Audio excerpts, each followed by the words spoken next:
when I was growing up, there was no access to violin. And I lived there until I was 11 years old. So I studied some music, I studied piano, but I didn't even know what a violin was. I'd never seen one in person. But my family moved to Miami um, when I was 11 years old. And it was at that time that there was just a chance to start playing in an orchestra in sixth grade. My first teacher was a flute player. And basically, this kind of sets up the scenario in that I never really had strong formal training between the age of 11 when I started and 18 when I went to college. Um, Basically, I had my first teacher for the first year was a flute player, and I was just learning in orchestra. I just never practiced a lot. So I was used to practicing kind of maybe an hour a week. But then I got a teacher who, in his mind, I was never really going to be a violinist. This was just kind of a hobby. And truthfully, it was never really in my mind either that I was going to be a violinist. In my last year of high school, I remember it was time to start looking at college applications. And at that time, I wanted to be a lawyer. And I just thought to myself, well, if I'm going to be a lawyer, I have to go to Harvard. But then I also looked at my grades, my GPA, and I thought, I probably don't have the grades to get into Harvard. So who knows? And basically, it was at that time that I thought, let me audition in music school, at a university. And if I like it, I'll stick with it. But if I don't, I know that after the first year, I'll change into studying something that will take me towards a law degree. Fast forward. So I get to Vanderbilt University, where I started my undergrad. And this was really painful for me because I auditioned for the performance program, but they accepted me in a musical arts degree, which is very different. And I just thought it was a typing error. When I got my acceptance letter, I thought, okay, I'll go into this musical arts degree. And I remember when I got there in the first year, they didn't even give me one of the main teachers. I was very much sidelined. When I asked one of the teachers why I was in this musical arts degree, they said, well, we only put people in the performance track if we think that we can make a performer out of them. And that was a real hard blow for me to receive because it made me realize, whoa, this whole time I'm just kind of playing violin for fun, obviously not practicing much, but thinking I can get by. And then this is an outside voice who's telling me, like, we just don't see a performer in you. One of the pinnacle moments that made me decide I actually really want to do this was the first performance class that I attended, where I heard someone my own age playing all of the notes in a piece. Again, I didn't practice. So I was used to seeing the bottom note, the top note, and all these things in between. And I'd somehow wiggle my fingers and I'd kind of fudge something, but I'd start and I'd essentially end on the right note, but everything in between was wrong. But when I heard this person playing all of the notes in the piece, I thought, whoa, I want that to be me. I can think back to my studies and think of key times where people have said, teachers have said things that have stayed with me to today because they hurt so badly. And I think what is kind of a defining moment of a person's character is what they do on the other side of that being told no or being given some really discouraging news.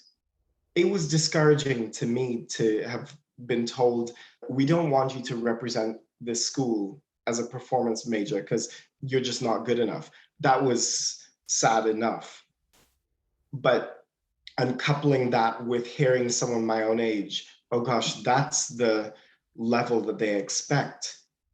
I could tell that wasn't where I was. So I decided, or no, I asked that same teacher, I said, well, how much do you expect performance majors to practice? And he said, we expect 3 hours a day. And I thought, gosh, I didn't even do 3 hours a week. But so then I thought, I'm going to start and I'm going to try. And sometimes it meant doing more than 3 hours. But at that stage of my life, it was pretty much a constant 3 hours because I wanted it so badly. I went through the first year of my undergrad there, and I re-auditioned. They saw that I made a lot of progress. And so at that point, they let me switch into the performance track. And then things just carried on progressing, but I still always kind of felt that I was behind all of my peers. And I think work in this industry, a musician has to really want it. It doesn't mean that what career path happens is necessarily going to be how one expects it to go. But if you know you want to work in this industry, you've still got to have the persistence and the drive to constantly improve yourself. After I left Vanderbilt, I knew that there were people just way better violinists than me still. And I needed more instruction. I mean, starting violin later than most people meant that, okay, I graduated with a performance degree. I could feel like I could almost keep up with my peers, but things didn't feel as natural to me at that time. That plus, I just didn't think I could have a job at the time. I didn't know what a job could or would look like. And I knew that an extra degree would at least help me, or at least postpone the inevitable. What do I do? I then took a year off to practice some more. And then I went to Arizona State and I studied there for 3 years. It was meant to be a master's for 2, but I got a teaching assistantship for the third year, so I stayed on.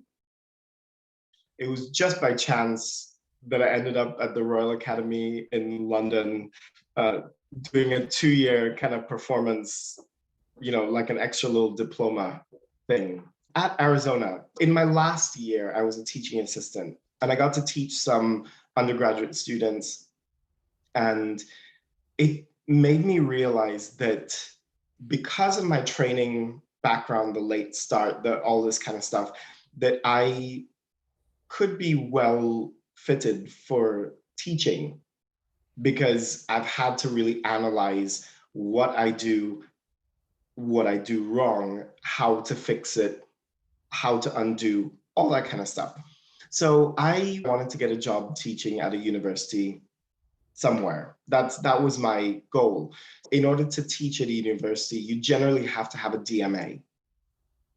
I was finishing in Arizona and I thought it's time to audition to get a DMA somewhere.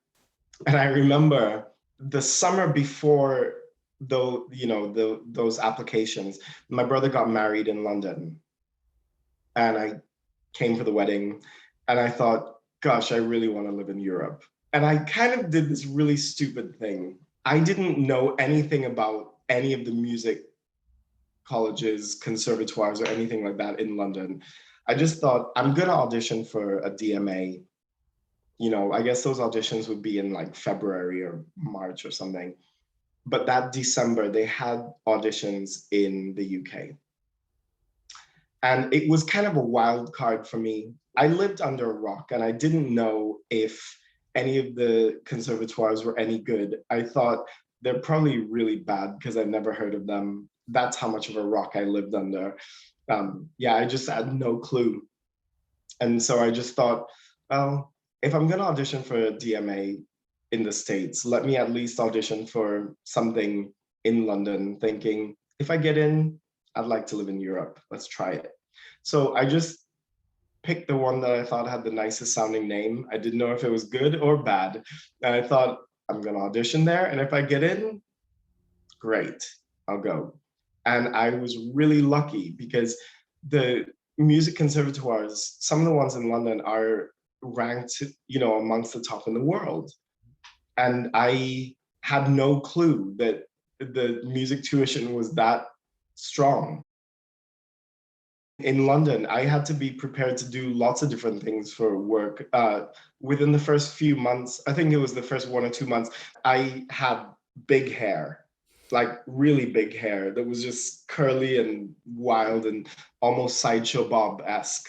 And I think it was within the first month of being in London, I somehow got a call. I don't know how they got my name, but I got a call to play this gig in the Royal Albert Hall where I was just miming. I wasn't even playing live. They gave us these spray painted white violins to play along to a backing track. And they said they wanted James Bond lookalikes and that I had to straighten my hair for this, particular gig. So I basically thought to myself, well, it's going to cost me, let's say, £100 or however much to straighten my hair, but they're paying me 400. So I'm going to sacrifice that 100, earn 300. I just had to be prepared to do lots of things that I didn't necessarily think I'd want to do. I went through my studies at the Royal Academy. I was there for 2 years, and kind of on the other side of that, I realized I need to make money. I need to start making income. I started teaching private lessons in schools, and that wasn't anything that I thought I would want to do. I had to teach group lessons to like 2 or 3 students at a time. One of my students basically had a violin that was from a shop, the equivalent of like Walmart.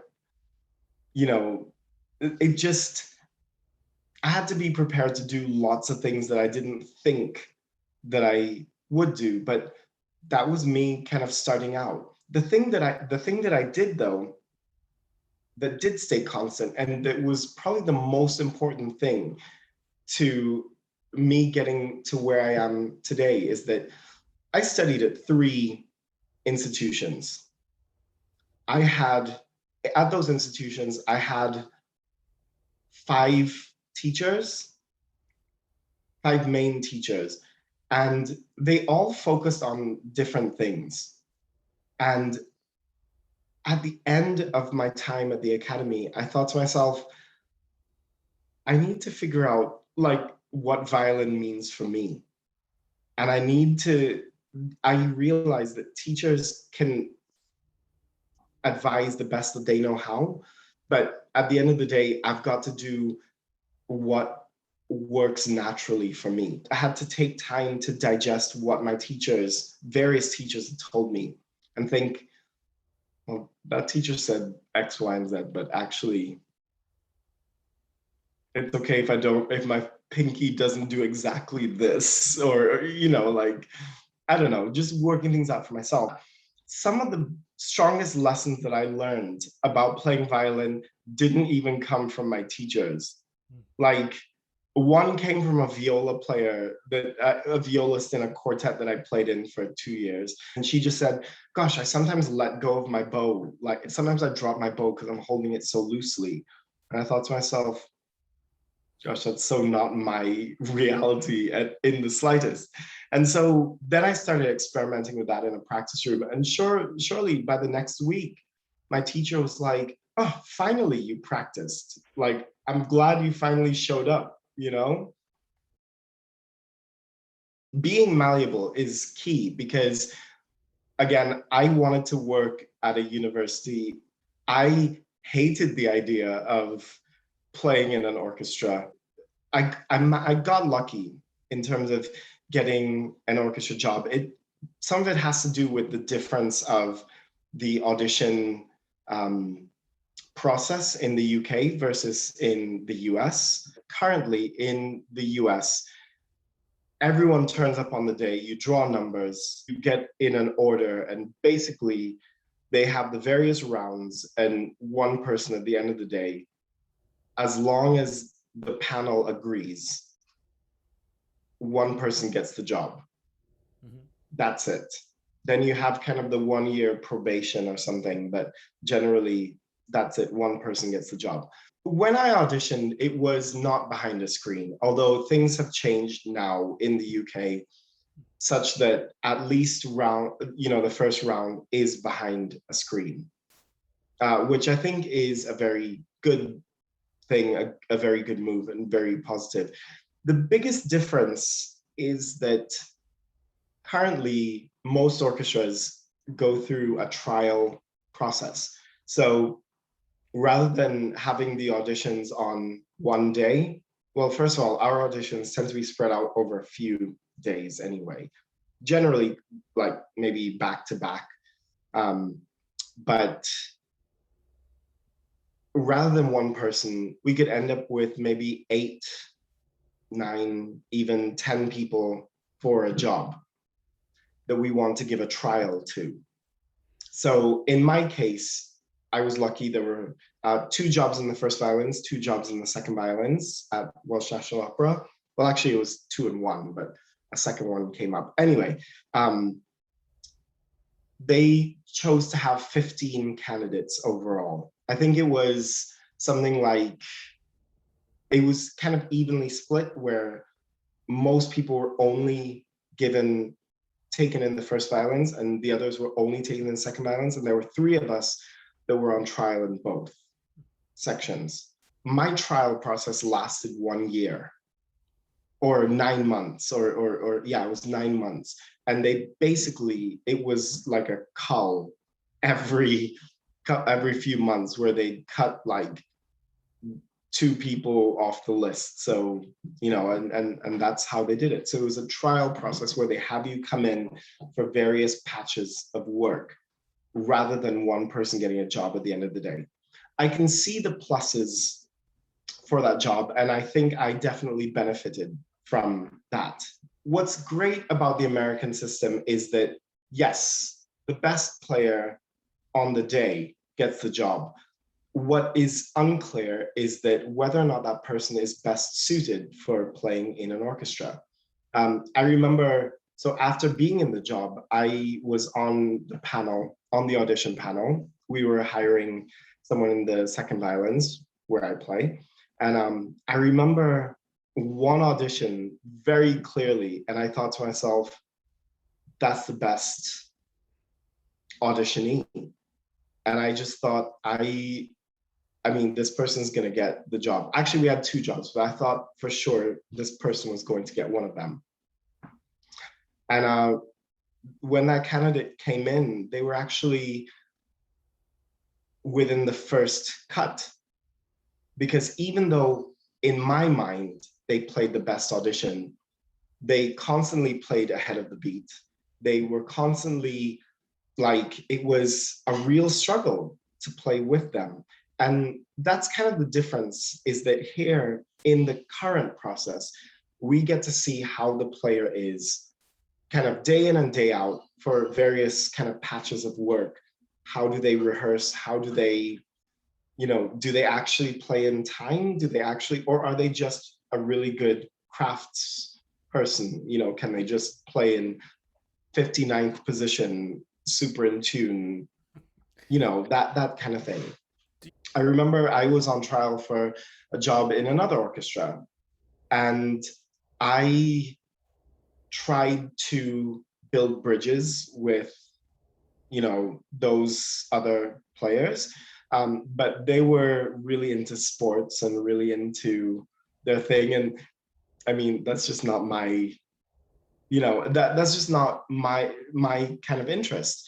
And so when I was trying to build bridges, they clearly kind of didn't really gel very well.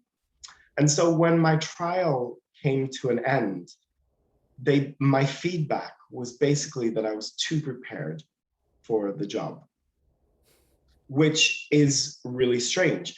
That is the downside to having a trial process that is really drawn out, because you get to really know a person's personality, and almost a personality can outweigh, in terms of importance. That I think is where America has the edge in terms of the audition process being better. I think the UK audition process is better as far as having a trial process to make sure that a person can really play in an ensemble. But at the same time, I can see that actually, you know, things can go very quickly badly if you don't fit in. Without saying which orchestra this was, but I heard members of this orchestra talking. They were having a trial process for their section. And they just said, I overheard them say, you know, that person's face just doesn't fit. Now, understand, this is going back years, and that's not the kind of thing that would fly today. However, this is probably going back, and it shouldn't be flying then. I'm not making excuses that kind of way. But this is going back probably 6, 7 years, something like that. I was, you know, but yeah, I heard that. And then I thought to myself, wait a minute, what does the right face look like? I mean, you could turn around and say, well, Steven, he's from Trinidad. He's an immigrant. He doesn't fit either. And I mean, that's the other thing. As a Trinidadian, as an American, I had to learn to fit into British culture as well. Like going through trial processes here where personality, you know, can play a role. I had to learn how not to be too jazz hands and like actually learn to be a little bit more reserved, where culture here is different to what I'm used to. Do whatever is going to give you the kind of most amount of free time so you have something that can pay the bills. When I graduated from my undergrad, I worked at PF Chang's for a year and I practiced alongside that. If a performance career is really what you want to do, that's the kind of sacrifice you might have to make. Strive to be the best version of yourself. And so part of that means practicing like crazy. But at the same time, it's important to put yourself out there as well. So that could mean, you know, trying to pick up, you know, some wedding gigs or trying to do some playing on the side, trying to put some chamber music recitals together. For me, the most crucial time was after graduating, kind of taking time to digest what my teachers had said to me and then figuring out how does that actually apply to me. Thank you again, Steven. It's a real pleasure to be here. Thank you for having me, and all the best of luck to all of your students out there.